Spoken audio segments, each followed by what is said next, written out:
नमस्कार दोस्तों। दास energy IAS academy के ऑफिशियल यूट्यूब चैनल पर मैं मोनू खवाल आप सभी का हार्दिक स्वागत करता हूं।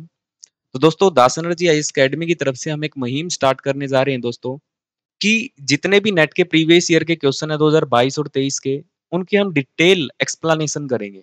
और जैसा कि आप जानते हो कि नेट की एग्जाम की डेट है वो हमारी फाइनल हो चुकी है। जनवरी में 1 जनवरी से हमारे एग्जाम स्टार्ट है। बस उसी को देखते हुए हम ये चीजें स्टार्ट कर रहे हैं। और दोस्तों, ये जो आप क्वेश्चन कर पाओगे, क्वेश्चन सारे के सारे रहेंगे आपके यूनिट वाइज। तो दोस्तों, बस वही चीज हम स्टार्ट करेंगे। और देखिए, सबसे पहले हम आपको बता देते हैं कि एकेडमी में क्या क्या चीजें करवाई जाती हैं। तो दोस्तों, यहाँ पे सबसे पहली चीज तो है यूपीएससी। यूपीएससी के लिए आपको यहाँ पे बैचेज मिलेंगे। एचसीएस के मिलेंगे, सीडीएस के मिलेंगे, एनडीए के मिलेंगे और नेट के मिलेंगे। दोस्तों, यहाँ पे यदि मैं बात करूं तो मैं यहाँ पे first paper plus political science जो आपका सेकंड पेपर है, और मैथ्स और रीजनिंग जो आपकी यूपीएससी एचसीएस जहां भी आपको देखने को मिलेगी, वो सारी की सारी मैं एकेडमी पे टीच कराता हूँ।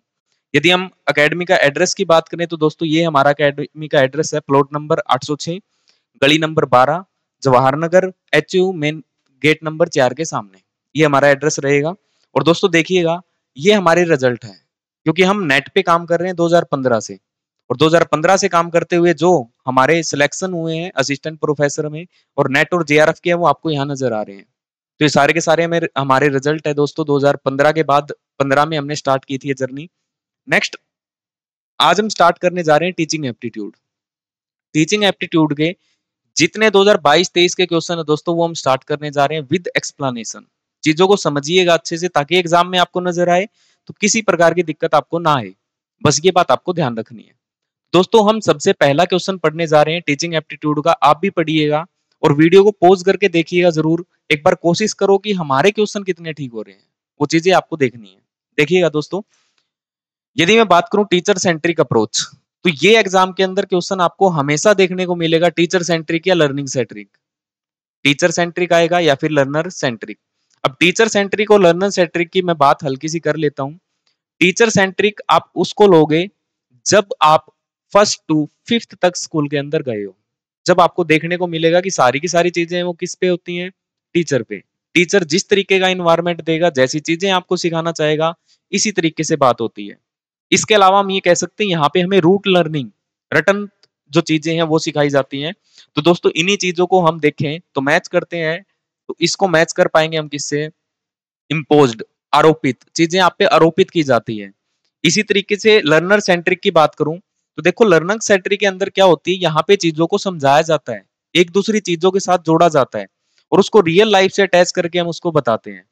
और चीजों के साथ क्या होता है कि उनको ओपन रखा जाता है। आप टीचर सेंट्रिक के अंदर बच्चा ओपन नहीं होता।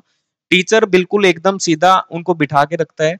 लेकिन जब हम बात करें लर्नर सेंट्रिक की, तो चीजों की क्या करता है, आपस में डिस्कशन भी करवाता है, ग्रुप भी बनाता है, ताकि उनकी क्या बढ़े, कोलैबोरेशन, सहयोग करने की चीजें बढ़े। तो बस वही चीज है। जब हम लर्नर सेंट्रिक की बात करें दोस्तों, क्या होगी, चीजें शेयर्ड करेंगे हम और सहभागिता होगी उसके अंदर हमारी।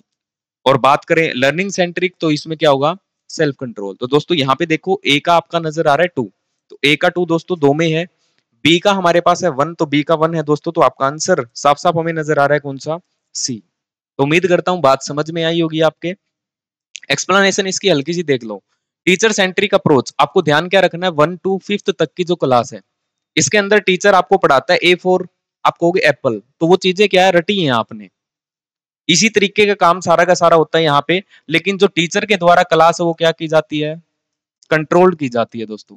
सारी की सारी क्लास है टीचर के द्वारा कंट्रोल होगी। जब तक टीचर नहीं चाहेगा, बच्चा इधर से उधर नहीं हो सकता, बच्चा क्वेश्चन नहीं कर सकता। लेकिन आज के टाइम पे हम देखें दोस्तों, तो कौन सी अप्रोच काम कर रही है, स्टूडेंट सेंट्रिक। ये आप देखते हो, जैसे कॉलेज के अंदर आप देखते हो, यूनिवर्सिटीज के अंदर आप देखते हो, यूनिवर्सिटी में आपको देखने को मिलेगी। यहाँ पे क्या है कि बच्चे को ओपन छोड़ा जाता है, ताकि बच्चा क्या करे, ज्यादा से ज्यादा सीख सके और एक दूसरे के साथ सहयोग की भावना के साथ चीजों को एक दूसरे को बढ़ावा दें। तो बस वही चीजें हमें यहाँ देखने को मिलती है। एक चीज और ध्यान रखनी है, यहाँ पे स्टूडेंट पैसिव होता है और यहाँ पे स्टूडेंट क्या होता है दोस्तों, एक्टिव होता है। तो ये बातें आपको बस ध्यान रखनी है हल्की सी। बढ़ते हैं नेक्स्ट क्वेश्चन की तरफ। उम्मीद करता हूँ समझ आई होगी बात। Question number second. अब दोस्तों ये देखिएगा आप, which of the following are not the characteristics of note, ये बात ध्यान रखनी है, note the characteristics of teacher centric approach. Teacher centric जो मेथड है उसके अंदर इनमें से कौन सी जो अप्रोच है वो नहीं है, निम्नलिखित में से कौन सी विशेषता अध्यापक केंद्रित विशेषता नहीं है। तो आप एक चीज देखिएगा दोस्तों, student are passive learning, passive होते हैं एक्टिव होते हैं, तो पैसिव होते हैं, ये कह रहा है नहीं, तो ये तो है, तो इसका मतलब ए तो नहीं आएगा आपका, तो ए काट दो जिसमें है, ए नहीं आ रहा। उसके बाद दोस्तों हम बात करते हैं बी की, teacher act as a facilitator for learning, अध्यापक के अधिगमकर्ता में, मतलब सीधी सी बात है, क्या अध्यापक उसको सपोर्ट करता है यहाँ? बिल्कुल नहीं करता, तो इसका मतलब बी आपका आएगा, क्योंकि इसने नोट पूछ रखा है, तो इसका मतलब बी आपका आंसर बनेगा। नेक्स्ट आगे बढ़ते हैं, देखो बी से स्टार्ट कौन से है, तो दोनों ही है। हम बात करते हैं सी की, तो दोस्तों सी को देखिएगा, टीचिंग डायरेक्ट्स लर्निंग एक्टिविटीज, क्या एक्टिविटी करके बच्चे को सिखाता है? नहीं, एक्टिविटी करके भी नहीं सिखाता है, यहाँ पे विदाउट एक्टिविटी होती है, तो ये भी नहीं आएगा। Learning is based on collaboration between student and, बिल्कुल ये आएगा आपका, क्योंकि यहाँ पे ऐसा होता ही नहीं है। कभी आपने देखा है कोलैबोरेट करवा रहा है सहभागी, मतलब बिठा के ग्रुप बिठा के बात करवा रहा है, या ग्रुप बिठा के आपको कोई क्वेश्चन दे दिया कि आपको ये सोल्व करना है, तो ये लर्नर सेंट्रिक अप्रोच के अंदर होता है, इसमें नहीं होता, तो आपका बनेगा डी।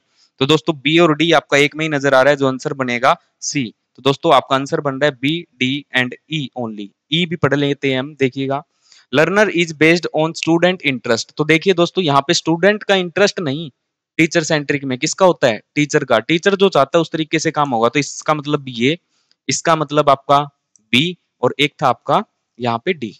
ये तीन क्वेश्चन वो हैं जो इसके किसकी है ये कैरेक्टरिस्टिक्स, तो आप कहोगे लर्नर सेंट्रिक की कैरेक्टरिस्टिक्स है। ओके दोस्तों, देखिएगा नेक्स्ट आगे बढ़ते हैं। विच of the following is a tool used for creating and sharing online learning games, मतलब ऑनलाइन अधिगम खेल, जो ऑनलाइन जो आप गेम खेलते हो, इनमें से कौन से टूल है जिनका यूज हम शेयरिंग ऑनलाइन लर्निंग गेम्स के लिए करते हैं? तो दोस्तों ऑनलाइन के लिए आप जो यूज करते हो वो करते हो किसके? काहोट। ये है क्या? देखिएगा दोस्तों, ये रहा। तो देखिए इस टाइप का आपको ये सिंबल मिलता है, क्या होता है? Create a quiz game with Kahoot. तो बस ध्यान रखना है, जब शेयरिंग गेम शेयरिंग करते हैं लर्निंग की, तो वहां किसका नाम आता है? काहोट। एक चीज और ध्यान रखनी है दोस्तों, यही काहोट क्या है आपका? लर्निंग असेसमेंट भी होता है, लर्निंग असेसमेंट के भी काम आता है, किसके? एजुकेशन के। ये बात आपको ध्यान रखनी है। दूसरा क्या देखा आपने? ये गेम शेयरिंग के काम करते हैं ऑनलाइन लर्निंग के अंदर। Next question number 3, what is the various silence feature of formative assessment? दोस्तों फॉर्मेटिव असेसमेंट होता क्या है, हल्के से इसके बारे में एक बार हम बात करते हैं। फॉर्मेटिव असेसमेंट वो होता है जब हम ड्यूरिंग द क्लास करते हैं, जब आपका सेशन चल रहा है उसी में। मान लो मैंने आपको कोई चीज पढ़ाई है, और पढ़ाने के बाद बीच में यदि मैं वो टेस्ट ले रहा हूं, तो इसका मतलब वो टेस्ट क्या है? Formative test. बस आप ये ध्यान रखना है, ये टेस्ट हमारा कब होता है? जब हमने क्लास में आपको कुछ पढ़ाया और पढ़ाने के बाद आपसे जो टेस्ट लिया जा रहा है, बस वही क्या कहलाता है? हमारा फॉर्मेटिव टेस्ट। देखते हैं उसी को लेके चीजें कौन सी हमारी ठीक रहेंगी। सबसे पहले, it provides feedback to the teacher to use teaching strategy according to the needs of the learner. यह शिक्षार्थियों की आवश्यकताओं के अनुसार शिक्षण रणनीतियों के प्रयोग के लिए अध्यापक को प्रतिपुष्टि प्रदान करता है। नेक्स्ट पढ़ते हैं, it helps learner to actively and continuously engage in learning. यह शिक्षार्थी को अधिगम की क्रिया और सतत एवं संलग्न में, बिल्कुल बात सही है, उनको एक्टिव उसके अंदर पार्टिसिपेट करने का मौका मिलता है। It helps in enhancing the learning ability of the learners. यह शिक्षार्थियों की अधिगम दक्षता को बढ़ाने का काम करता है, बिल्कुल सही है। क्यों? क्योंकि इसमें हमें पता चल जाता है ना बच्चे में कहाँ कमी है, तो इसीलिए हम उस पर काम करते हैं, और बच्चे की एबिलिटी वो बढ़ाने का काम करता है। मतलब बी और सी तो आपका आएगा ही आएगा, तो बी और सी देखिएगा दोस्तों इधर है। अब हम डी को देखते हैं दोस्तों, it contribute to the overall grading and certificate. तो दोस्तों यहाँ पे कोई सर्टिफिकेट नहीं मिलता, याद करो मैंने अभी क्या बताया, जैसे ही क्लास खत्म हुई, खत्म होने के बाद जो आपको टेस्ट लिया जा रहा है, तो उसके अंदर आप खुद सोचोगे दोस्तों कि कहीं भी आपको सर्टिफिकेट नहीं दिया जाता, तो इसका मतलब आपका डी है वो नहीं आएगा। डी इसमें भी है और डी इसमें भी है, और बी और सी बचता है, तो दोस्तों हमें साफ साफ नजर आ रहा है हमारा आंसर क्या बनेगा? ए, बी और सी। ई भी चेक कर लो दोस्तों, हो सकता है आपके दिमाग में हो। It sum up how much a student has learned over a period of time. यह शिक्षार्थियों की एक कालावधि को प्राप्ति अधिगम सार प्रस्तुत करता है? बिल्कुल नहीं करता। तो इसका लिए आपका आंसर क्या है? ए, बी एंड सी। तो दोस्तों इसके बारे में देखिए, दो असेसमेंट होते हैं दोस्तों, दोनों असेसमेंट ये आपको ध्यान रखने हैं। असेसमेंट और भी होते हैं, प्लेसमेंट होता है, डायग्नोस्टिक होता है, उनकी हम बात करेंगे आगे। फॉर्मेटिव असेसमेंट, फॉर्मेटिव असेसमेंट की क्या बात करें? ये अप्रोच है किस चीज की? आपको होगी असेसमेंट की। कब होती है? Taking place during the learning, learning के दौरान ही होती है। Used by student and teachers, not graded, यहाँ पे कोई ग्रेड वगैरह आपको नहीं दिए जाते। लेकिन सबमेटिव की बात करूं दोस्तों, तो ये कब होता है? जो आपका फाइनली एग्जाम होता है, फाइनली एग्जाम के अंदर ऐसा देखने को मिलता है आपको। तो इसमें क्या है? प्रोडक्ट ऑफ असेसमेंट है, take place after the learning, learning के बाद होता है, और used by teacher, always graded, यहाँ पे आपको ग्रेड प्रदान किए जाते हैं। तो उम्मीद करता हूं बात समझ आ रही है आपको। फॉर्मेटिव कब होता है? ड्यूरिंग द लर्निंग, और सबमिटिव कब होता है? After the learning. नेक्स्ट, अच्छे से पढ़िएगा दोस्तों, क्योंकि सारे के सारे क्वेश्चन है वो इंपॉर्टेंट है। Which of the following are the online tools use for creating and sharing mind mapping? इनमें से कौन कौन से टूल है जो creating and sharing mind mapping को क्रिएट करने और शेयर करने के लिए यूज किए जाते हैं? दोस्तों ये वैसे आप देखोगे तो आपको कहीं जिस भी बुक से पढ़ा आपको नहीं मिलेगा। ये ऐसे क्वेश्चन है जो इधर उधर से हैं, तो दोस्तों इनको बहुत अच्छे से आपके लिए क्लियर किए जाएंगे, देखिएगा। तो जो आपकी creating and sharing mind mapping है, तो वो कौन कौन करता है? एक तो करता है कोगल, एक करता है माइंड मिस्टर, और एक करता है मिरो। तो ये तीन करते हैं दोस्तों आपके, ए, सी and E. A, C and E, तो आंसर बनेगा दोस्तों आपका ए। देखिएगा दोस्तों, ये आपके सामने पिक है इन सभी की। Mind master, map your ideas structures your, खुद कर सकते हो आप। कोगल, कोगल भी same, creativity with collaborative mind. Mind डिमो, ये सारे के सारे जो आपके सामने लगे हुए हैं, सारे के सारे क्या काम करते हैं दोस्तों? तो ये सारे के सारे काम काम करते हैं creating and sharing mind mapping. तो यहाँ पे दोस्तों आपको तीन ही नाम दिए गए हैं, तो तीनों के जो आपका आंसर बनेगा वो ये बनेगा। आगे बढ़िएगा। नेक्स्ट क्वेश्चन है इंक्लूसिव इन्वायरमेंट। तो दोस्तों सबसे पहले आपको ये समझ में आना चाहिए इंक्लूसिव होता क्या है। इंक्लूसिव इन्वायरमेंट की यदि हम बात करें दोस्तों, तो ये जो आप देखोगे गवर्नमेंट के द्वारा भी ये चीज चलाई गई है। क्यों? क्योंकि यहाँ क्या होता है कि इंक्लूसिव का मतलब क्या होता है? जो डिसेबल पर्सन है जितने भी, वो सारे के सारे, और जो आपके नॉर्मल बच्चे हैं उनके साथ में जब एजुकेशन दी जाती है, तो उसी को हम बोलते हैं दोस्तों इंक्लूसिव लर्निंग, समावेशी शिक्षा। तो बात ये ध्यान रखनी है, समावेशी शिक्षा क्या होती है? जब आप डिसेबल और एबल दोनों बंदों को ही मिला के, दोनों बच्चों को ही मिला के एजुकेशन प्रोवाइड कर रहे हो एक ही जगह, तो उसी को हम क्या बोलते हैं दोस्तों? Inclusive learning. तो अब ये पूछ रहे हैं आपसे इंक्लूसिव लर्निंग इन्वायरमेंट, तो सीधी सी बात है समावेशी अधिगम वातावरण की ये बात करना चाहते हैं। तो देखिएगा चीजों को बड़े ध्यान से, आप खुद सोचिए यदि मैं इस क्लास के अंदर टीचर हूं तो मैं क्या करूंगा, क्योंकि हमें टीचर ही बनना है, सीधी सी बात है इसमें। देखिएगा, a classroom where student are expected to confirm to strict set of rules and regulation. आप एक बात बताओ, क्या जब आप डिसेबल और एबल बच्चों को साथ में बिठा के पढ़ा रहे हो, तो क्या आप स्ट्रिक्ट रूल वगैरह बनाओगे? तो आप कहोगे नहीं सर, ऐसा तो नहीं होगा।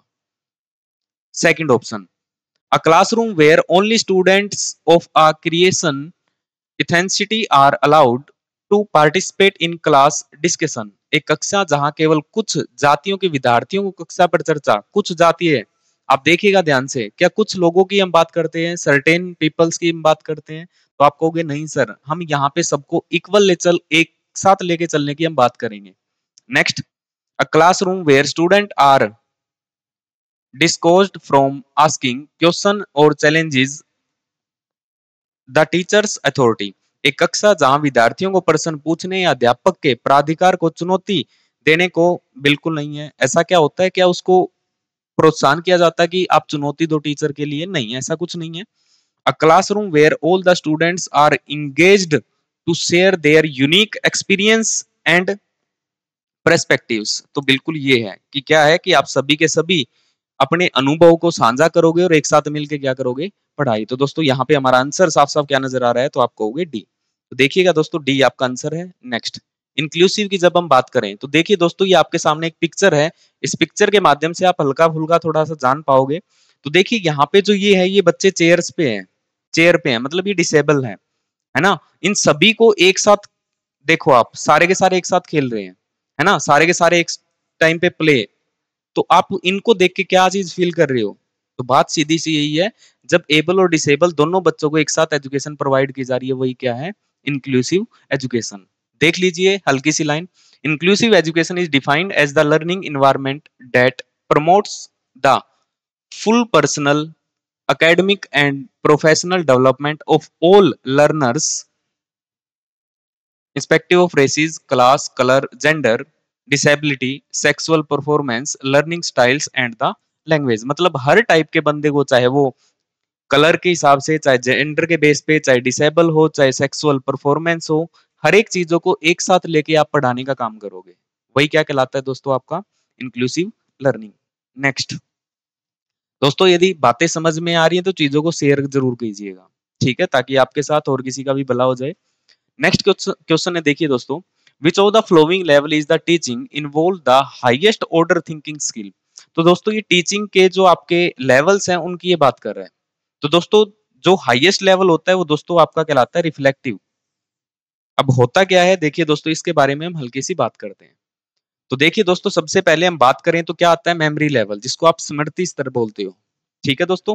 ये क्या होता है? लिस्ट थॉटफुल, मतलब बहुत ज्यादा कम सोचता है बच्चा यहाँ। और ये किसने दिया था दोस्तों? हंट ने। तो एक चीज और ध्यान रखोगे, ये रूट लर्निंग पे काम करता है, मतलब रट्टा लगा के काम करेगा ये। और दोस्तों, इसी को हम बोले तो ये कैसा है? स्टूडेंट सेंट्रिक, मतलब स्टूडेंट को करने दिया नहीं। एक मिनट, ये गलत लग गया। एक मिनट भाई। जो आपका मेमोरी लेवल है वो ये है। मेमोरी लेवल में क्या होता है? Teacher centric. तो दोस्तों, यहाँ पे एक चीज और ध्यान रखनी है, कई बार आपको एक और नाम दिया जाता है अथॉरिटेरियन। अथॉरिटेरियन का मतलब क्या होता है? सत्तावादी, है ना। तो वो जब काम कराता है वो भी कैसा होता है? सत्ता से काम करवाता है, हुकुम लगा के। तो बस वही चीजें होंगी। और इसमें आप ध्यान रख सकते हो, 1st to 5 क्लास जब आपको चीजें पढ़ाई जाती है, याद करो आप वो चीजें। जब आपको क्लास में धमका के बिठा दिया जाता है, बाहर खेलने जाते हो, नहीं अंदर चलो, क्लास में नहीं खेलना। तो मतलब चीजों को जिस तरीके से टीचर चाहता है उसी तरीके से मॉडिफाई करता है, वही दोस्तों क्या कहलाता है? आपका मेमोरी लेवल। तो चीजों को कनेक्ट करना सीखिएगा। नेक्स्ट आपका है अंडरस्टैंडिंग लेवल, इसको हम थॉटफुल बोलेंगे। दिया किसने है? मॉरिसन ने दिया है। और ये क्या होगा? Subject centric. तो यहां अब चीजों को पहले तो रूट लर्निंग करवाई जाती है, यहां अब अंडरस्टैंडिंग डेवलप की जाएगी। कैसे? कि कोई भी चीज है वो प्रैक्टिकली टीचर करके दिखाएगा कि किस तरीके से चीजें एक दूसरे से जुड़ती हैं। तो वही चीज आपकी किस में आएगी? अंडरस्टैंडिंग। अब यहां आप कह सकते हो, जो आपका 6 से लेके 12 तक है, आप देखिएगा, जैसे ही 6 में जाते हो तो सर या टीचर जो भी आपकी क्लास में है वो जाते ही आपको समझाएंगे कि चीजें इस तरीके से हुए बेटा, यहाँ से ये चीज हुई है, यहाँ से ये चीज। तो मतलब यहाँ पे आपको क्या है? समझाने की कोशिश की जाती है।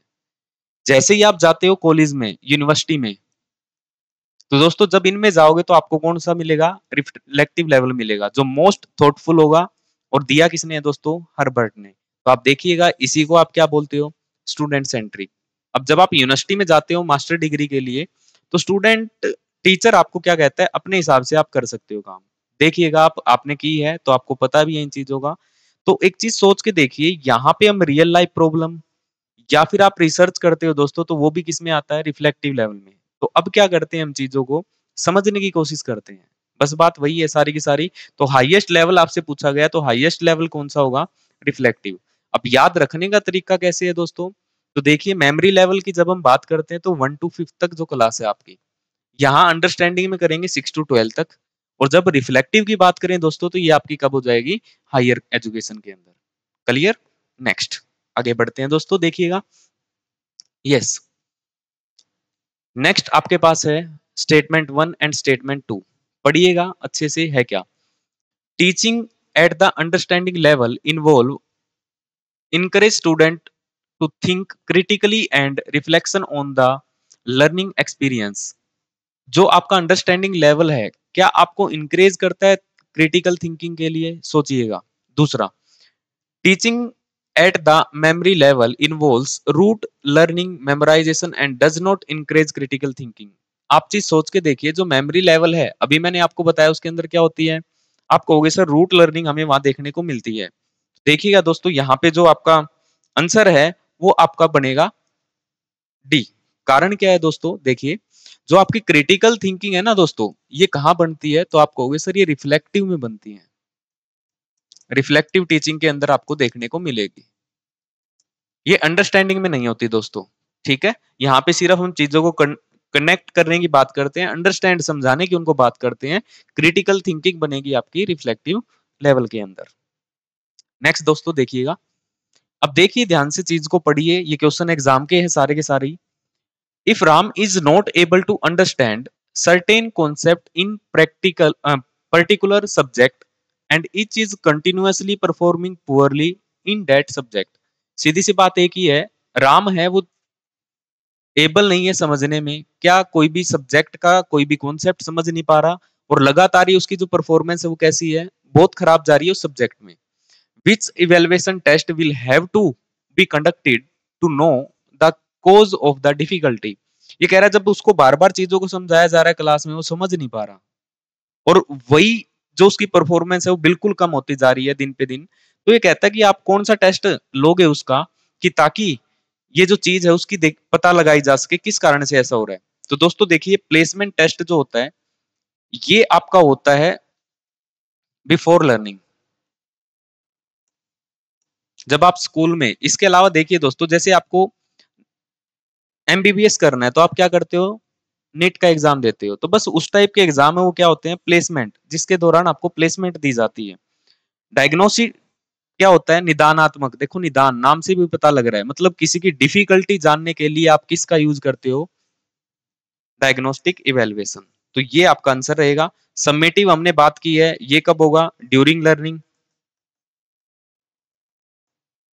और दोस्तों जो समेटिव है ये क्या होता है, आफ्टर लर्निंग। तो दोस्तों आंसर रहेगा आपका, वो रहेगा बी। नेक्स्ट क्वेश्चन, समझ तो आ रहा है ना आप सभी को, आ रहा है तो बस थम्स अप कर दीजिए। Next, which of the following are the benefits of collaborative learning environment. आपको सहयोगात्मक अधिगम के अंदर बात बतानी है, इनमें से कौन कौन सा हो सकता है, सोचिएगा बस बड़े ध्यान से। इम्प्रूव्ड कम्युनिकेशन स्किल, आप जब सारे मिलके किसी भी चीज पे काम कर रहे हो तो क्या आपकी जो स्किल है या संप्रेषण है कौशल, उसमें सुधार होगा, तो बिल्कुल होगा, क्योंकि चीजों को जब आप साथ मिलके बैठ के करोगे तो चीजें एक दूसरे की तरफ से निकल के आती हैं, और कुछ इस तरीके से चीजें आपकी रहेंगी। Next, decrease understanding of different perspectives, क्या जो विभिन्न दृष्टिकोण में समझ में कमी आती है। ये कह रहा है जब आप साथ में बैठे हो तो आपकी जो समझने की शक्ति है वो कम होती है बढ़ेगी, तो आप कहोगे सर ये तो बढ़ती है, कम थोड़ी ना होती है। तो इसका मतलब आपका बी दोस्तों नहीं आएगा, बी जहां जहां है उसको काट दीजिए, मतलब ये भी नहीं है, ये भी नहीं है। आगे बढ़िए, इंक्रीज मोटिवेशन, बिल्कुल होता है। मोटिवेशन आपका इंक्रीज होगा कैसे, जब हम सारे बैठ के मिलके काम कर रहे हैं तो ये होता है यार ये कर रहा है तू क्यों नहीं कर सकता, मैं भी तो कर सकता हूँ। तो बस वही चीजें यहाँ पे किस चीज की आएगी, मोटिवेशन। नेक्स्ट देखते हैं, more opportunities for personal feedback, बिल्कुल अपॉर्चुनिटी आपको देखने को मिलती है यहाँ पे, कोई दिक्कत नहीं है।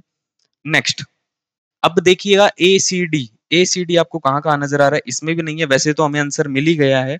ई भी चेक कर लेते हैं, इनहेंस्ड प्रॉब्लम सॉल्विंग एबिलिटी, क्या समस्या समाधान की क्षमताएं हैं वो आपकी बढ़ती है, तो आप कहोगे सर बिल्कुल बढ़ती है। तो इसका मतलब आंसर आपका क्या बनेगा, ए सी डी एंड ई। तो ये आपका दोस्तों रहेगा आंसर। नेक्स्ट, यहां तक कोई दिक्कत मेरे हिसाब से आपको नहीं है दोस्तों।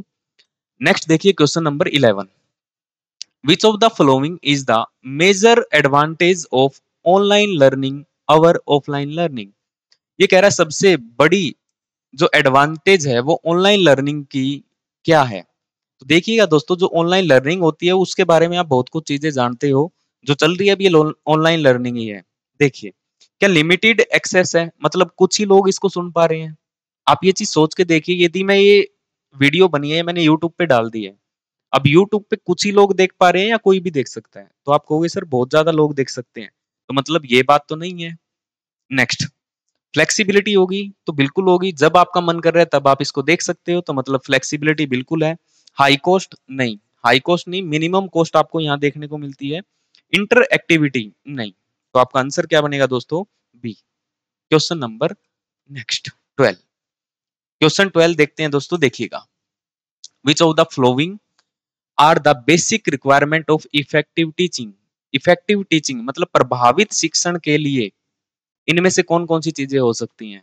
दोस्तों बड़े ध्यान से, ये क्वेश्चन आपके सोल्व हो सकते हैं किस तरीके से, यदि आप क्लास में एक टीचर बन के काम करते हो। टीचर बन के काम करोगे तो चीजें बहुत अच्छे से क्लियर होंगी। देखिएगा, पढ़ते हैं हम। Teaching only what is include in the curriculum. केवल वही शिक्षण करना जो पाठ्यक्रम में शामिल है। एक बात बताओ, जो पाठ्यक्रम में शामिल है सिर्फ आप वही बच्चे को पढ़ाओगे? नहीं। इफेक्टिव लर्निंग का मतलब क्या होता है? बच्चों को संसार के साथ जोड़ने का काम भी करता है एक टीचर। सिर्फ यही नहीं है कि बुक है सिर्फ वो पढ़ाई जा रही है। तो मतलब पहले वाला जो है वो आपका किसका एग्जाम्पल नहीं है? इफेक्टिव टीचिंग का नहीं है दोस्तों।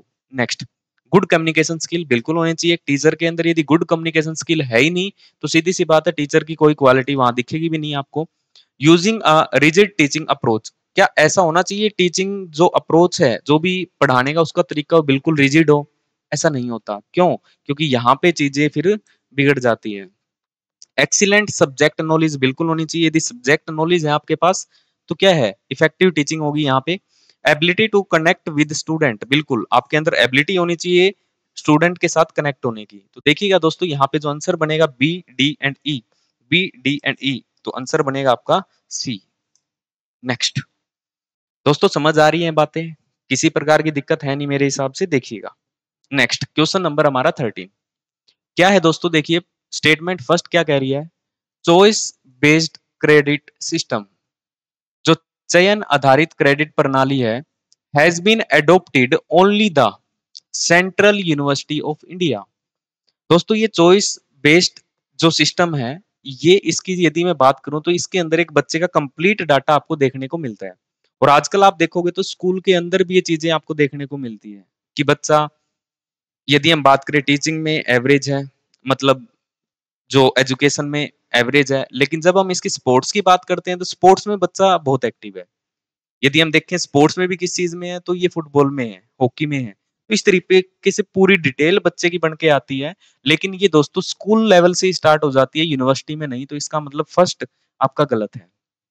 सेकंड देखते हैं दोस्तों, choice based credit system assign credit based on the learning outcomes of a course, बिल्कुल बात इसकी जायज है। तो मतलब पहला गलत है, दूसरा सही है। तो आपका आंसर बनेगा दोस्तों D, first wrong and second true. अब देखिए दोस्तों, इसके बारे में हम थोड़ी सी बात कर लेते हैं क्या। तो देखिएगा, इसमें ग्रेडिंग दी जाती है, बच्चे को ग्रेड दिए जाते हैं। तो किस लिए? Transformation of actual marks secured by the student in term of the letter grade, जो भी उसने सिक्योर किए हैं सारे के सारे वो मार्क्स, उनके आधार पर ग्रेडिंग दी जाती है। देखिए जो हमारी डीएमसी आती है उसमें भी सेम काम होता है, ग्रेडिंग तो हमें भी मिलती है। Next, choice based multiple choice of the program and course, इसमें बहुत ज्यादा प्रोग्राम और कोर्स होते हैं। कैसे?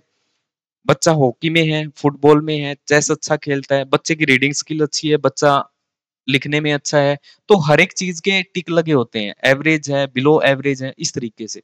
तो मतलब यहाँ पे चॉइस बेस्ड सिस्टम होगा। नेक्स्ट, सेमेस्टर सिस्टम, बिल्कुल career cut identification of during the teacher learning engagement. Next, assessment की बात करें तो असेसमेंट कब होता है? Continuous and comprehensive evaluation in term of classroom attendance, mid term test, assignment, ETC. तो इसके अंदर जितने भी होते हैं टेस्ट, आपको पता होगा, जो ये आपने कंटिन्यूअस एंड कॉम्प्रिहेंसिव इवेल्युएशन की बात की, तो ये वही टेस्ट होते हैं जिसमें बच्चे की डेवलपमेंट के बारे में सारी बात की जाती है, चाहे वो फिजिकल हो, चाहे मेंटली हो, चाहे आपकी इमोशनल हो, सारी की सारी चीजें वहां पे आपकी काउंट होती है दोस्तों। नेक्स्ट, क्रेडिट, क्रेडिट यहाँ पे दिए जाएंगे। Give due to weightage in term of number of instructional hours per week के हिसाब से जो टेस्ट हो रहे हैं उसमें उसको क्रेडिट दिया जाएगा। और ये सारा का सारा क्या है दोस्तों? Choice based credit system. अब मेरे हिसाब से कभी भी आपका क्वेश्चन आएगा तो गलत नहीं होगा। नेक्स्ट क्वेश्चन नंबर, नेक्स्ट देखिएगा दोस्तों, बहुत अच्छा क्वेश्चन है। Module is an example of learning management system और monitor is the used for creating online survey. देखो ये आपने अभी पढ़ा था, ये ऑनलाइन सर्वे के लिए यूज नहीं होता दोस्तों, ये ऑनलाइन गेम्स के लिए यूज होता है। तो मतलब आपका फर्स्ट ट्रू है, लेकिन सेकंड क्या है? गलत है। तो दोस्तों नहीं, एक मिनट, हाँ ठीक है, दोनों सही है दोस्तों। मॉड्यूल है ये किस लिए यूज होता है, तो आप कहोगे लर्निंग मैनेजमेंट के लिए, और जो मैन्यूटर है इसका यूज हम किसके लिए करते हैं, क्रिएटिंग ऑनलाइन। तो देखिए दोस्तों, क्रिएटिंग ऑनलाइन सर्वे, ऑनलाइन की तो हमने बात की थी, माइंड मैपिंग और जो थी चीजें, बस वही चीज है ये, तो दोनों आपके सही रहेंगे, माफी चाहूंगा उसके लिए। Next, arrange the stage of पियाजे theory of cognitive development. Cognitive development की जो पियाजे की थ्योरी है उसको आपको अरेंज करना है। तो देखिएगा दोस्तों, पियाजे की यदि आपने थ्योरी पढ़ी है, तो पियाजे ने कोग्निटिव डेवलपमेंट की थ्योरी दी है, और इसमें 3 वर्ड आपने देखे होंगे, accommodation, assimilation and equilibrium. 3 word हैं ये, एक स्कीमा वर्ड यूज किया है इसने, है ना। तो सारी की सारी थ्योरीज के अंदर है। तो दोस्तों सबसे पहले इसकी जो स्टेज आती है वो आती है सेंसरी मोटर, जो आपकी 2 साल तक की होती है। उसके बाद आती है प्री ऑपरेशन स्टेज। तो दोस्तों देखिएगा, सी से पहली बात तो एक ही स्टार्ट हो रहा है, तो आंसर हमें मिल ही गया, आंसर बनेगा CBAD। देखिए दोस्तों, इसकी स्टेज देखते हैं हम। पहली है sensory motor stage. Sensory motor stage है कब से है, 0 से लेके 2 साल, जिसके अंदर क्या बच्चा किस तरीके से सीखता है, मोटर एक्टिविटीज, मतलब हाथ पैरों के उससे चीजों को करने की कोशिश करता है। नेक्स्ट, प्री ऑपरेशनल स्टेज, इसकी बात करें तो 2 से 7 साल की होती है। इसके अंदर बच्चा क्या डेवलप करता है, अपनी लैंग्वेज, मेमोरी एंड इमेजिनेशन, ये सारी की सारी चीजें डेवलप करता है। नेक्स्ट है कंक्रीट ऑपरेशनल स्टेज, जो 7 से लेके 11 साल होती है दोस्तों। इसमें चीजें logically, methodical and manipulation of symbols, सिंबलों को चेंज करने के लिए उनको लॉजिकली चीजों को जोड़ने की बात करता है। और लास्ट आती है इसकी फॉर्मल स्टेज, जो 12 साल से ऊपर होगी दोस्तों, और इसमें क्या करता है ये, use of symbols to relate to abstract concept, तो चीजों को जोड़ने की और उनको थिंकिंग, क्रिएटिंग थिंकिंग करने की बात ये करता है। और पियाजे बहुत अच्छा एक, कहोगे तो वैज्ञानिक था जिसने इसके ऊपर काम किया, और दोस्तों जो इसने काम किया था वो अपने बच्चों पे ही की थी ये रिसर्च, ठीक है।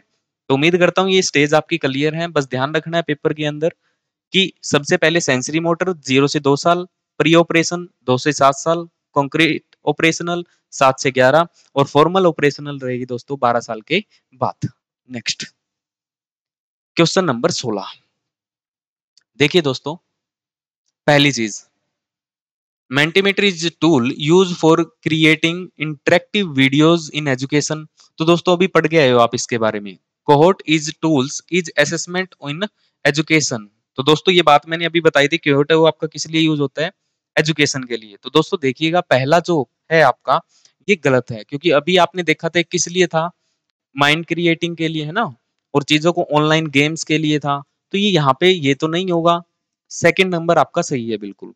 तो देखिए दोस्तों, इसको थोड़ा समझते हैं, ये रहा द कोहोर्ट लर्निंग एक्सपीरियंस। तो देखिए दोस्तों, यहाँ पे आपको साफ साफ देखने को नजर आएगा, अ इफेक्टिव असेसमेंट, मेमोरेबल रिव्यू यहाँ देखने को मिलेगा, ग्रुप अचीवमेंट यहाँ देखने को मिलती है, एफिशिएंट प्रिपरेशन करता है ये, इम्पैक्टफुल इंस्ट्रक्शंस होती है, प्लेफुल प्रैक्टिस करवाता है। तो ये सारी की सारी चीजें हमें देखने को मिलती है। तो ये बात आपको ध्यान रखनी है, कोहोर्ट का हम यूज इसलिए भी करते हैं जब आप टीचिंग लर्निंग असेसमेंट कर रहे हो। नेक्स्ट, यस, देखिएगा दोस्तों, ये बातें मैं आपको बता चुका हूँ सारी की सारी, पढ़ लीजिए एक बार, है क्या। Which assessment will be given to learn during the course instructions rather than the after the completing it is completing completed. तो दोस्तों देखिएगा, during the learning, during the learning कौन सा होता है, तो आप साफ साफ कहोगे सर फॉर्मेटिव, अभी हमने बात की थी, फॉर्मेटिव आपका आंसर रहेगा। नेक्स्ट, नेक्स्ट देखिए दोस्तों, ये क्वेश्चन नंबर 18 है, बात करता है फैक्चुअल। फैक्चुअल जो चीजें हैं दोस्तों, वो आपकी कहाँ आपको देखने को मिलेगी, फैक्चुअल। दोस्तों देखिए, इन चीजों को पढ़िए एक बार ध्यान से, फिर हम इनको करने की कोशिश करते हैं। कॉन्सेप्चुअल का मीनिंग क्या होता है, कॉन्सेप्चुअल चीजों को, कॉन्सेप्चुअल का मतलब आप वो देखिए इसके अंदर जो आप जानते हो। कॉन्सेप्ट का मतलब क्या होता है, जब चीजों को हम अंडरस्टैंड करने की बात करते हैं, समझने की बात करते हैं, एक दूसरे से रिलेशन निकालने की बात करते हैं। तो देखिए, सबसे पहले हम कॉन्सेप्चुअल देखते हैं क्या होता है। The inner relationship among the basic elements with a larger structure in functional together, एक साथ कार्य करने के लिए व्यापक ढांचे के भीतर बुनियादी तत्वों के बीच में जो अंतर संबंध ज्ञात करते हो वो क्या कहलाता है दोस्तों, आपका कॉन्सेप्चुअल। तो दोस्तों देखिए, बी का आपका 4 आना चाहिए, बी का 4 देखिए दोस्तों, आपको एक ही जगह नजर आ रहा है, आंसर आ रहा है आपका बी। लेकिन हम फर्स्ट की बात करें दोस्तों, तो फैक्चुअल, फैक्ट जिसकी हम बात करते हैं, फैक्ट का यूज क्यों करते हैं हम, देखिए, the basic element student must know to be acquainted with a discipline, किसी भी विषय से परिचित होने के लिए बुनियादी तत्वों के लिए जानना आवश्यक होता है। तो सबसे पहले हम फैक्ट जानते हैं, तो बस ये इसीलिए यूज किया जाता है। नेक्स्ट आपका सी, प्रोसीजरल की बात करें तो इसका बनेगा ए, किसी भी चीज को कैसे करने का तरीका, पूछताछ करने का तरीका, कौशल का प्रयोग व माप का दंड का तरीका, वो सारे के सारे क्या है, प्रोसीजर। प्रोसीजर सुना होगा आपने, बस वही चीजें हैं। और लास्ट है आपका अधिसंज्ञात्मक, मेटाकोग्निटिव। मेटाकोग्निटिव आपका रहेगा 3, नॉलेज ऑफ कोग्नेशन एंड वन ऑन्स कोग्नेशनल, संज्ञान का ज्ञान और अपने स्वयं से संज्ञान। तो बस यही रहेगा ये, तो आपका आंसर बनता है इसमें B.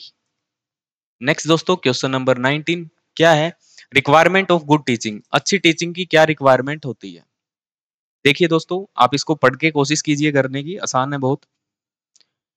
Responsive human environment to foster exploration, अन्वेषण को प्रोत्साहित करने के लिए प्रतिसंवेदन माननीय वातावरण। दूसरा, appropriate responses to the child and the group, बालक और समूह के प्रति उपयुक्त प्रतिवेदना, बिल्कुल। Knowledge of the subject matter, बिल्कुल सही है। मेंटेनिंग इंटरपर्सनल रिलेशनशिप, बिल्कुल अंत्य है। एक तो होता है दोस्तों इंटर पर्सनल, एक होता है इंट्रा पर्सनल, ये बात आपको ध्यान रखनी है। इंट्रा पर्सनल, एक होती है इंटरपर्सनल। इंट्रा पर्सनल क्या होती है दोस्तों, इंट्रा पर्सनल का मतलब होता है जब हम खुद से बातें करते हैं, बैठ के बोल नहीं रहे, अंदर ही अंदर कर रहे हैं। जैसे कोई चीज हो जाती है, आप करते हैं ओ गॉड, ओ यस, है ना, अंदर ही अंदर सोचते हैं, तो वो क्या होता है इंट्रा पर्सनल। और जब आप इंटर, इंटर को कैसे याद रखेंगे, इंटरनेशनल हवाई अड्डा, है ना। इंटरनेशनल का मतलब क्या है, जब एक जगह से दूसरी जगह आप जा रहे हो, तो मतलब कम से कम दो तो होंगे। तो बस यहाँ पे हम उसकी बात कर रहे हैं। तो क्या कह रहा है, मेंटेनिंग इंटर पर्सनल रिलेशनशिप, बिल्कुल सही है। Strict adherence to the rigid technique, शिक्षण योजना को कठोर, तो आपका जो ई है, ई नहीं होगा दोस्तों, तो आपका आंसर बनेगा A B C and D, क्योंकि ये स्ट्रिक्ट नहीं हो सकती चीजें, कठोर नहीं करनी है आपको, बस ये बात ध्यान रखनी है। Question number 20, which of the following is the example of scarf folding, scarf folding के बारे में आपसे पूछा जा रहा है। तो दोस्तों स्कार्फ फोल्डिंग होती क्या है, सुनना बस ध्यान से। स्कार्फ फोल्डिंग का मीनिंग एक ही होता है, जब मैंने एक टारगेट डिसाइड कर लिया कि इतने बच्चों से मेरे को एक्सपेरिमेंट कराना है, ठीक है दोस्तों, मैंने आपको टॉपिक भी डिसाइड कर दिया। अब जो भी उनकी दिक्कत आ रही है कहीं भी, तो मैं उनको क्या करूंगा, सिर्फ हेल्प प्रोवाइड कराऊंगा। तो हेल्प करना ही क्या कहलाता है आपका, स्काफोल्डिंग। क्लियर, देखिएगा करते हैं हम इसको। Providing hints and clues to solve a problem, किसी समस्या के समाधान के लिए आपको संकेत एवं सूत्र प्रदान करना, बात बिल्कुल जायज है। यही काम होता है स्काफोल्डिंग का। कहीं भी आपको दिक्कत आ रही है उसको क्लू देंगे, कहीं भी अटक रहा है हल्का से उसको बारे में उसको बता देंगे दोस्तों। Next, allowing the students to figure out the problem on their own, विद्यार्थियों को अपने आप से समस्या का हल करने देना, बिल्कुल सही है, हल्की सी बात उसको बताएंगे। Providing the student with all the answer and solution to a problem, विद्यार्थियों को किसी समस्या के सभी उत्तर का समाधान प्रदान करना। Asking leading questions to guide the students thinking, बिल्कुल D, A B D, A B D तो है नहीं दोस्तों, तो इसका मतलब आपका आंसर बनेगा A B and C D, A और डी। बी में क्या है, एक मिनट, ए तो आएगा ही आएगा, कोई दिक्कत नहीं है, डी भी आएगा ही आएगा, दोनों में कोई दिक्कत नहीं है। इसमें क्या है, allowing the student to figure out the problem, विद्यार्थियों को अपने आप से समस्याओं का हल, समस्याओं का हल अपने आप से नहीं, टीचर उनको क्या करता है, हेल्प प्रोवाइड करता है दोस्तों। तो यहाँ पे बी नहीं आएगा। Providing the student with in all the answer and solution to the problem, विद्यार्थियों को किसी समस्या के सभी उत्तर एवं समाधान प्रदान करता है, नहीं, सबके उत्तर नहीं करता, जहां उसको दिक्कत आती है सिर्फ उन्हीं को बताता है। तो दोस्तों आपका ए और डी आंसर है वो आपके सही रहेंगे। तो दोस्तों ये रहा स्काफोल्डिंग। स्काफोल्डिंग क्या होता है, it is a teaching method that provides temporary support to learner as they develop new skills. The assignment and gratuitously remove a student because more competent. बात सीधी सी एक ही है कि बच्चे को यहाँ पे हम क्या प्रोवाइड कर रहे हैं, एक हेल्प प्रोवाइड कर रहे हैं ताकि उसकी स्किल डेवलपमेंट हो सके, बस वही चीजें हैं। ठीक है दोस्तों, नेक्स्ट। तो दोस्तों क्वेश्चन आपके पूरे हो गए। तो देखिएगा दोस्तों, यदि आप ऑफलाइन बैच के अंदर भी आना चाहते हो, तो दोस्तों स्टार्टिंग में आपको मैंने एड्रेस वगैरह बता दिया है। तो देखिएगा दोस्तों, यहाँ पे हमारे पास लाइब्रेरी भी है अकेडमी के अंदर। यदि आप देखोगे तो डिजिटल क्लासरूम आपको यहाँ देखने को मिलेंगे। हॉस्टल फैसिलिटी भी हमारे पास अवेलेबल है अकेडमी पे ही। तो ये सारी चीजें हमारे पास है, कोई दिक्कत आपको नहीं आएगी। और दोस्तों 2015 से हम लगातार यहाँ लगे हुए हैं, किसी प्रकार की कोई दिक्कत है नहीं। तो दोस्तों बस जुड़िएगा, और चीजें यदि समझ में आ रही है तो दोस्तों अपने फ्रेंड के साथ शेयर जरूर कीजिएगा। उम्मीद करता हूँ चीजें समझ में आई होगी। आज के लिए इतना ही, मिलते हैं हम नेक्स्ट वीडियो के अंदर। Thank you very much, have a nice day, bye bye and take care. Thank you very much.